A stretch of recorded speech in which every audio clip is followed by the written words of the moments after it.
In the factory environment, we often see that there are certain stoppages in the factory, which is mainly like caused due to motors.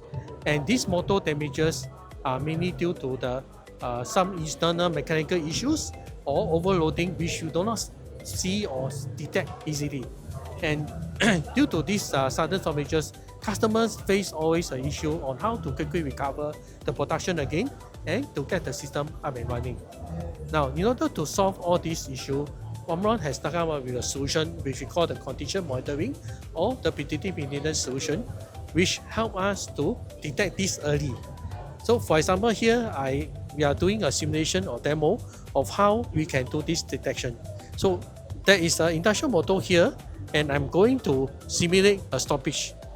And you can see that this motor has already stopped and it has indicated an error in the K6CM motor conditioning and also detected here in this servo motor condition.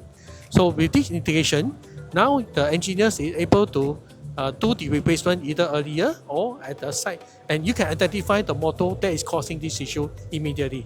So once the replacement is done, all you need to do is to reset the system into the conditioning to operation mode again. And once this is done, the system can restart very quickly. All this done without any PC, any special device or controller, just with our conditioning monitors and also the current transformer and sensors required. All this information can also easily virtualize into a virtualization dashboard through our DX1.